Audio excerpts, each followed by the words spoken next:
The golden afternoon sun filtered through the tall windows of the International Boxing Hall of Fame in Canastota, New York, casting long shadows across the polished marble floors.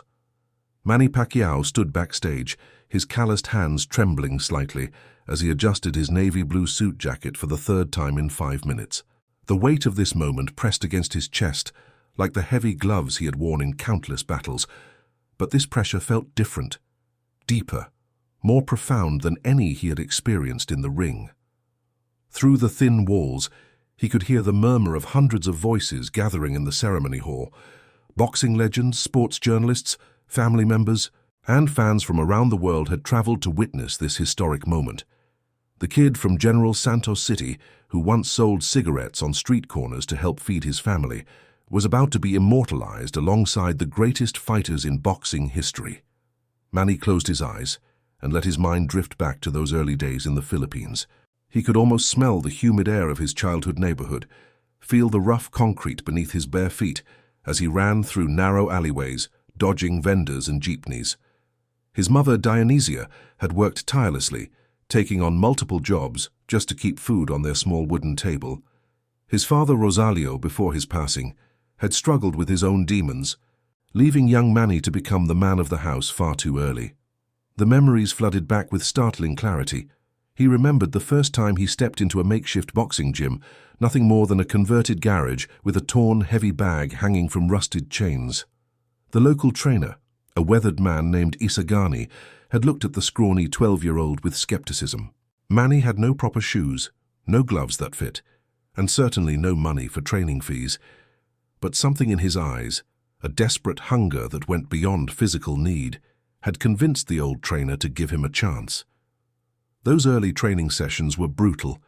Manny would wake before dawn, help his mother with her small sari-sari store, then run several kilometers to the gym. His hands, already rough from manual labor, would bleed through the worn cloth wraps, but he never complained, never missed a session. Each punch thrown was a promise to himself and his family that their circumstances would change. A gentle knock on the door brought him back to the present. His wife Jinky appeared, her elegant black dress complementing the pride that radiated from her smile. Behind her stood their children, Jimuel, Michael, Princess, Queen Elizabeth, and Israel, all dressed in their finest clothes, their faces beaming with excitement and admiration for their father. Jinky approached quietly and straightened his tie, her touch gentle and reassuring. The ceremony coordinator, a professional woman named Araceli, peeked into the room and nodded respectfully. It was time. Manny took a deep breath, feeling the familiar calm that had always settled over him before stepping into the ring. But this wasn't about fighting anymore. This was about something far more significant: legacy, inspiration, and the responsibility that came with being remembered forever. As he walked toward the stage entrance, Manny thought about all the people who had believed in him when belief seemed impossible. His first manager, a kind man named Florencio, who had mortgaged his house to fund Manny's early professional fights. The countless Filipino fans who had woken up at 3 in the morning to watch his fights, their hopes and dreams riding on his shoulders with every punch thrown. The applause began as a distant rumble, growing louder as he approached the podium. Hundreds of faces looked up at him expectantly, but in that moment, Manny felt the presence of everyone who couldn't be there.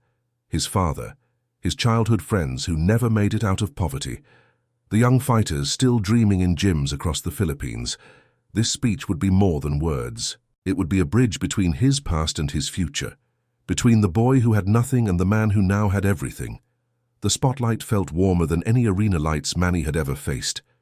As he stepped onto the stage, the thunderous applause washed over him like a tide, each clap representing a moment from his extraordinary journey. The Hall of Fame podium stood before him, crafted from rich mahogany and adorned with the golden emblem that would forever link his name to boxing immortality. Manny's eyes swept across the audience, taking in faces both familiar and unknown. In the front row sat his mother, Dionysia, her weathered hands clasped together in prayer, tears already streaming down her cheeks. She wore the same expression she had carried during his most dangerous fights, a mixture of overwhelming pride and protective worry that only a mother could understand. Beside her, his children sat with perfect posture, their young faces glowing with admiration for the man they simply called Papa. The ceremony hall itself seemed to pulse with history. Bronze plaques lined the walls, each bearing the name of a boxing legend who had walked this same path. Muhammad Ali, Sugar Ray Robinson, Joe Frazier, giants whose shadows had once seemed impossible to reach.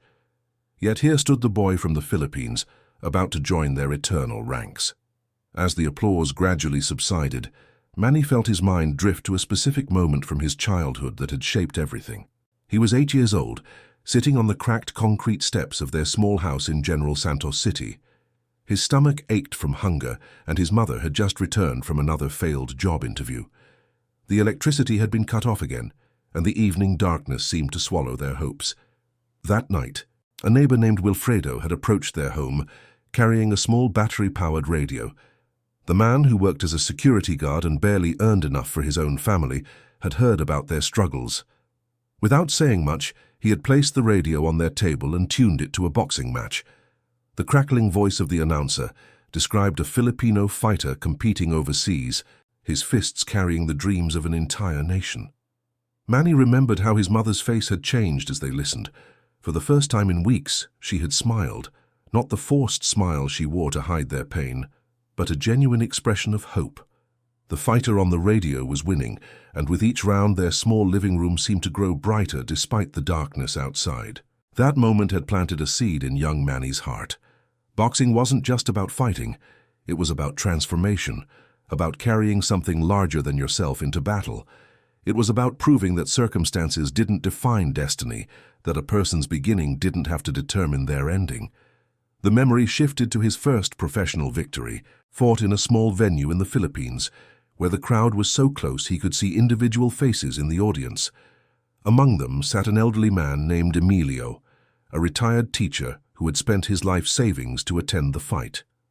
After Manny's victory, the old man had approached him with tears in his eyes, explaining how watching the fight had given him hope during his battle with illness. These faces, Wilfredo, Emilio, and countless others, had become the foundation of Manny's purpose. Every training session, every sacrifice, every moment of doubt overcome had been for them. The championships, the fame, the wealth, these were byproducts of something deeper. His true victory had always been the ability to transform pain into hope, struggle into inspiration. Now, standing before this distinguished audience, Manny understood that his Hall of Fame induction represented more than personal achievement. It was validation for every person who had ever been told they weren't good enough, every child who had gone to bed hungry while dreaming of something better, every family that had sacrificed everything for a chance at a different life. The microphone stood ready before him, waiting to carry his words to the world. But first he needed to honor the journey that had brought him here, not just his journey, but the collective journey of everyone who had believed when belief required courage. Manny's hands found the edges of the podium, his fingers tracing the smooth wood as he gathered his thoughts. The silence in the hall was profound, filled with anticipation and respect. He could feel the weight of every eye upon him, but more than that, he could feel the weight of responsibility, to speak not just for himself, but for everyone who had made this moment possible. His gaze found a familiar face in the crowd, his longtime trainer, a man named Freddie, who had believed in him when others saw only a small fighter from a distant country. The trainer's weathered face bore the marks of countless hours spent in gyms, his eyes reflecting the same intensity that had driven their partnership through triumph and heartbreak. Beside him sat other members of his team, each carrying their own stories of sacrifice and dedication. The journey to this podium had been paved with the generosity of strangers who had become family. Manny remembered Salvacion, the elderly woman who owned a small restaurant near his first training gym in Manila. She had noticed the young fighter eating only rice and salt between training sessions, his meager earnings barely covering gym fees. Without fanfare or expectation of repayment, she had begun setting aside extra portions of food, quietly ensuring he never trained on an empty stomach. Her kindness had taught him that greatness wasn't built in isolation. Every champion stood on the shoulders of countless unnamed heroes, people who gave without expecting recognition, who believed in potential when results were still distant dreams. Salvacion had passed away years ago, but her spirit lived in every meal Manny now provided to hungry children through his foundation. The memory led him to think of Rogelio, a taxi driver in General Santos City, who had driven him to early morning training sessions without charge. The man had worked double shifts to support his own family, yet he had seen something in the determined teenager that compelled him to help. During those long rides through empty streets, Rogelio had shared stories of his own abandoned dreams, his voice carrying both regret and hope as he encouraged Manny to pursue what he himself had been forced to leave behind. These acts of kindness had accumulated like drops of water, eventually forming a river. Each gesture, no matter how small, had contributed to the current that carried him forward. The seamstress named Herminia, who had altered his first professional boxing shorts for free. The security guard named Celestino, who had allowed him to train after hours in a gym where he couldn't afford membership. The jeepney driver named Arturo, who had given him rides to amateur competitions, refusing payment and instead asking only for updates on his progress. Manny's success had never been his alone. It belonged to every person who had chosen compassion over indifference, who had seen potential where others saw only poverty. The championships he had won, the records he had broken, the barriers he had shattered, all of these achievements carried the fingerprints of ordinary people who had made extraordinary choices. As he stood before this distinguished audience, Manny felt the presence of his father, Rosalio, whose struggles with alcohol had created pain but whose love had never wavered. Even in his darkest moments, his father had possessed an unshakable belief in his son's potential. That faith, complicated and imperfect as it was, had planted seeds of determination that grew stronger with each passing year. The Hall of Fame represented more than individual excellence. It was a testament to the power of community, to the truth that no one achieves greatness alone. Every punch he had thrown carried the hopes of his mother working multiple jobs, the dreams of his siblings who had sacrificed their own opportunities to support his career, the aspirations of an entire nation that had found pride in his victories. Now it was time to speak, to transform gratitude into words that could somehow capture the magnitude of what he felt. The microphone waited, ready to carry his message to the world, but first he needed to find a way to honor everyone who had made this moment possible. Manny leaned forward slightly, his voice carrying across the hushed auditorium with the same quiet power that had defined his fighting style. The words flowed naturally, each sentence crafted not from preparation but from the depths of genuine emotion. He spoke of his childhood in General Santos City, painting vivid pictures of a life that seemed worlds away from the grandeur surrounding him now. His voice carried the rhythm of someone who had lived every word he spoke. He described mornings when his mother Dionysia would wake before dawn to prepare for her various jobs, her movements careful and quiet to avoid waking her children. He shared memories of walking barefoot to school, his stomach empty, but his mind full of dreams that seemed impossible to anyone looking at their circumstances. The audience listened with rapt attention as Manny recounted his first encounter with boxing. He painted the scene of that converted garage gym, where the smell of sweat mixed with rust and determination. He spoke of Isagani, the trainer who had seen potential in a malnourished boy with calloused hands and fire in his eyes. The old man had demanded nothing but effort, accepting payment in the form of dedication when money wasn't available. As Manny continued, his words began to weave together the threads of his journey with the universal themes of struggle and hope. He spoke of the nights when doubt crept in, when the physical pain of training seemed insignificant compared to the emotional weight of carrying his family's hopes. He described the moment when he realized that boxing wasn't just about personal achievement. It was about proving that circumstances didn't define destiny. His voice grew stronger as he shared stories of the people who had shaped his path. He honored Salvacion, the restaurant owner who had fed him when he couldn't afford meals. He remembered Rogelio, the taxi driver who had transported him to training sessions without charge. Each name he mentioned represented thousands of others who had shown kindness to strangers, who had chosen to lift others up rather than focus solely on their own struggles. The Hall of Fame audience found themselves transported to the Philippines through Manny's words. They could almost feel the humid air of General Santos City, hear the sounds of jeepneys navigating crowded streets, smell the aroma of street food that the young fighter could only dream of affording. His descriptions were so vivid that the distance between his past and present seemed to collapse, making everyone in the room witnesses to his transformation. Manny spoke of his early professional fights, when victory meant more than personal glory. It meant electricity restored to his family's home, medicine for his mother's ailments, school supplies for his siblings. He described the weight of carrying an entire nation's hopes into the ring, how Filipino fans would gather around radios and televisions in the middle of the night to watch their champion fight on the other side of the world. His words carried the humility that had always defined him, even as he acknowledged the magnitude of his achievements. He spoke of 8 Division World Championships, not as personal conquests, but as opportunities to inspire others who faced seemingly impossible odds. Each title had been dedicated to someone: his mother, his children, his country, the forgotten and overlooked people who needed proof that dreams could become reality. The emotion in his voice was unmistakable as he spoke of his father Rosalio, whose struggles had taught him about forgiveness and redemption.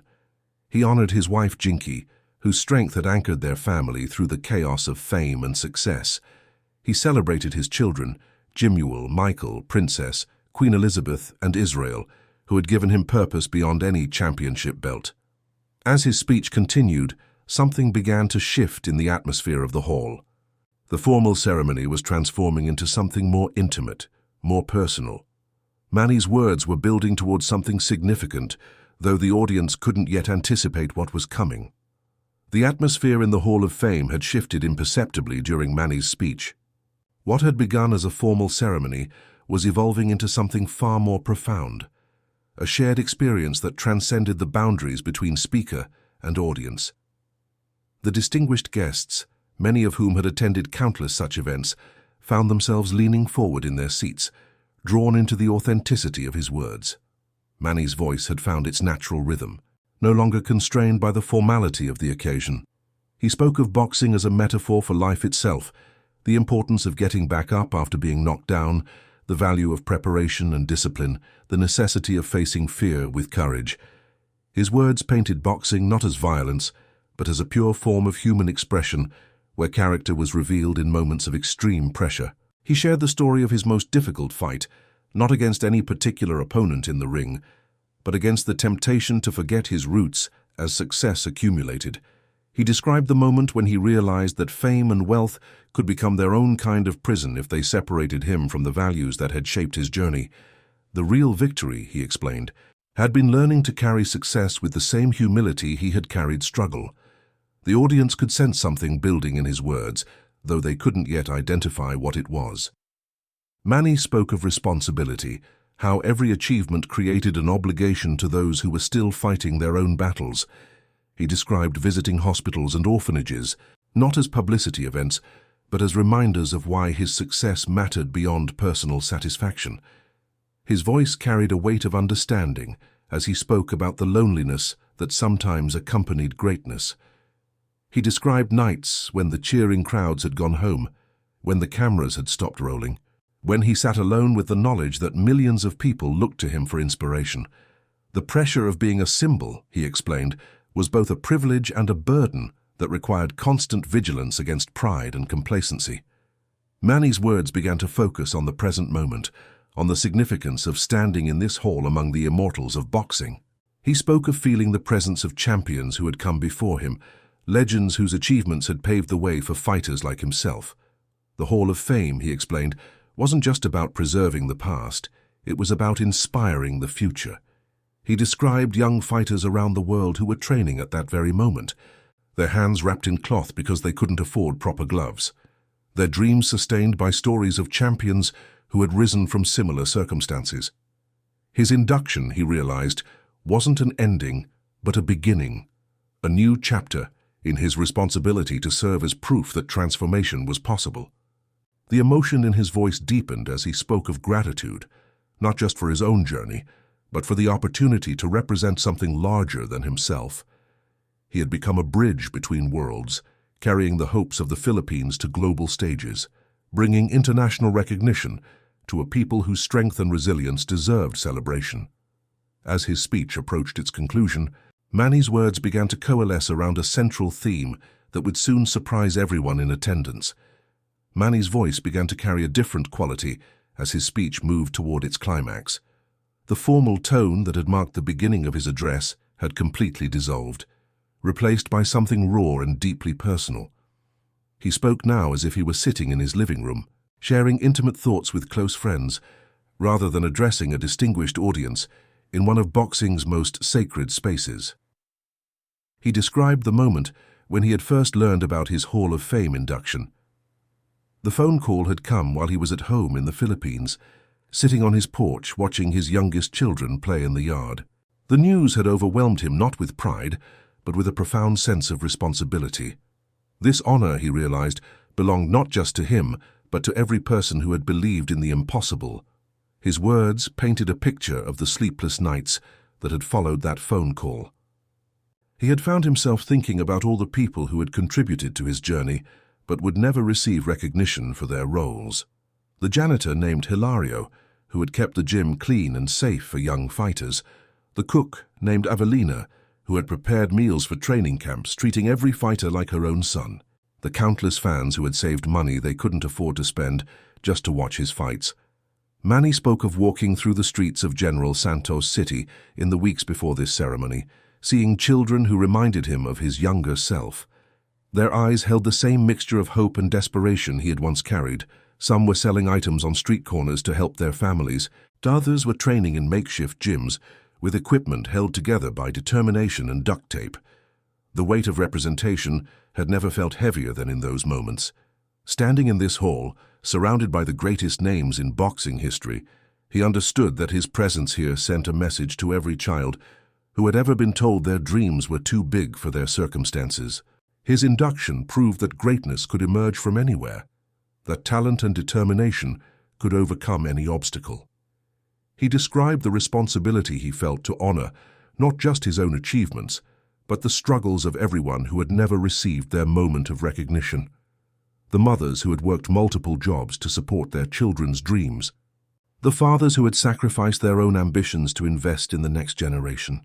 The coaches who had given their time and knowledge without expectation of fame or fortune. As Manny's speech continued, the audience began to sense that something unprecedented was about to happen. His words were building toward a moment that would transform this ceremony from a celebration of individual achievement into something far more meaningful. The formal atmosphere of the Hall of Fame was giving way to something that felt more like a family gathering, where genuine emotion mattered more than protocol. His voice carried the weight of someone who understood that true greatness was measured not by personal accomplishments, but by the ability to lift others up. The championship belts, the records, the accolades, these were tools for a larger purpose, instruments for inspiring hope in places where hope seemed impossible. The climax of his speech was approaching, and with it, a request that would surprise everyone in attendance. The energy in the Hall of Fame had reached a crescendo of anticipation. Manny's voice carried a tremor of emotion as he approached the conclusion of his speech, his words becoming more deliberate, more weighted with meaning. The audience sat in complete silence, sensing that they were about to witness something extraordinary, though they couldn't yet imagine what form it would take. Manny spoke of the moment he had decided what he wanted to say in this speech. It hadn't come to him in his hotel room while preparing notes, nor during the countless hours he had spent reflecting on his career. Instead, the inspiration had struck him during a quiet moment in his childhood neighborhood, where he had returned just days before traveling to New York. He had been walking past the small house where he had grown up, now renovated, but still carrying the essence of those difficult early years. An elderly woman named Pachita, who had been his neighbor during his childhood, had approached him with tears in her eyes. She had thanked him not for his boxing achievements, but for proving that children from their neighborhood could dream beyond their circumstances. That conversation had crystallized something profound in Manny's mind. His Hall of Fame induction wasn't just about preserving his legacy in boxing history. It was about creating a moment that could inspire others to believe in their own potential. The ceremony represented an opportunity to transform individual recognition into collective hope. He spoke of the letters he received from young fighters around the world, many written in broken English or translated from their native languages. These messages shared common themes: gratitude for proving that background didn't determine destiny, appreciation for showing that humility could coexist with greatness, and hope that their own dreams might someday become reality. Manny's voice grew softer as he described his realization that this moment in the Hall of Fame belonged to all of them. Every person who had ever been underestimated, every dreamer who had been told to be realistic, every fighter who had faced odds that seemed insurmountable. His induction was their validation, their proof that the impossible could become inevitable with enough determination and faith. The audience could feel the emotional weight building in his words. Distinguished guests who had attended countless ceremonies found themselves moved in ways they hadn't expected. Boxing legends who had given their own Hall of Fame speeches recognized that they were witnessing something unique, a moment that transcended the usual boundaries of such events. Manny spoke of his desire to honor everyone who had contributed to his journey, not just the famous names, but the forgotten heroes whose kindness had made the difference between success and failure. He wanted this moment to belong to every person who had chosen compassion over indifference, who had invested in someone else's dreams without expecting recognition or reward. As his speech moved toward its conclusion, Manny's voice carried a quality of reverence, as if he were about to make a sacred request. The formal ceremony was about to transform into something unprecedented, a moment that would be remembered not for its adherence to tradition, but for its departure from it. The simple request that would follow would surprise everyone in attendance and create a moment of unity that transcended all boundaries. Manny's voice softened to almost a whisper as he reached the final moments of his speech. The Hall of Fame had never felt more intimate, despite being filled with hundreds of distinguished guests. His words carried the weight of a lifetime's worth of gratitude, humility, and understanding of what this moment truly represented. The formal ceremony had transformed into something sacred, where protocol gave way to genuine human connection. He spoke of standing on the shoulders of giants, not just the boxing legends whose plaques adorned the walls, but the countless unnamed heroes who had made his journey possible. His mother, Dionysia, who had sacrificed everything for her children's futures, working multiple jobs while maintaining unwavering faith in their potential. His wife, Jinky, who had anchored their family through the storms of fame and success, providing stability when the world seemed to spin out of control. His children, Jimuel, Michael, Princess, Queen Elizabeth, and Israel, who had given him purpose beyond any championship belt, reminding him daily that his greatest victory was being their father. The emotion in his voice was unmistakable, as he acknowledged that this honor belonged to everyone who had ever believed in the power of dreams.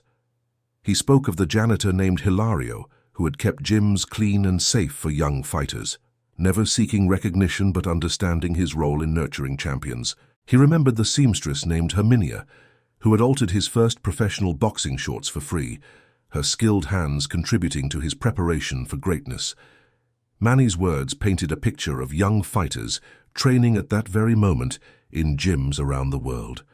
Some were in state-of-the-art facilities with every modern convenience, others in converted garages with equipment held together by determination and hope. In the Philippines, children were wrapping their hands with torn cloth, dreaming of following in his footsteps. In Mexico, young boxers were training by candlelight because their families couldn't afford electricity. In small towns across America, teenagers were hitting heavy bags in their basements, believing that dedication could overcome any obstacle.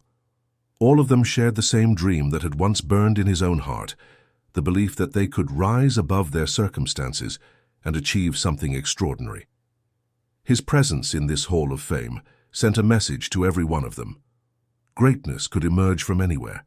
Talent and determination could overcome any obstacle, and dreams were not limited by the circumstances of birth. As his speech approached its conclusion, Manny paused, his eyes scanning the audience with deep appreciation. The formal atmosphere had completely dissolved, replaced by something that felt more like a family gathering, where genuine emotion mattered more than protocol. Distinguished guests found themselves leaning forward, sensing that something unprecedented was about to happen. The air itself seemed charged with anticipation. Then, With a voice filled with quiet reverence and unmistakable sincerity, Manny made his simple request. He asked everyone in the Hall of Fame to stand, not for him but for all the people who had made this moment possible. He wanted them to rise in honor of every mother who had worked multiple jobs to support her child's dreams, every father who had sacrificed his own ambitions for the next generation, every coach who had given time and knowledge without expectation of recognition or financial reward. The response was immediate and profound. The first person to stand was his mother, Dionysia, tears streaming down her weathered cheeks as she rose with the dignity of someone who had earned every moment of this recognition through decades of sacrifice and unwavering faith. His wife Jinky followed, her elegant composure unable to hide the emotion that overwhelmed her as she witnessed her husband's ultimate moment of humility. Their children stood together, their young faces glowing with pride and understanding that this moment was bigger than any individual achievement. Then, like a wave spreading across the auditorium, everyone began to rise. Boxing legends, who had given their own Hall of Fame speeches, stood in recognition of the universal truth Manny had articulated. Sports journalists who had covered countless ceremonies found themselves moved by the authenticity of the moment. Distinguished guests from around the world rose to honor not just Manny's achievements, but the collective journey of everyone who had ever dared to dream beyond their circumstances. The standing ovation that followed wasn't just applause. It was a moment of unity that transcended all boundaries, creating an unforgettable testament to the power of gratitude and humility.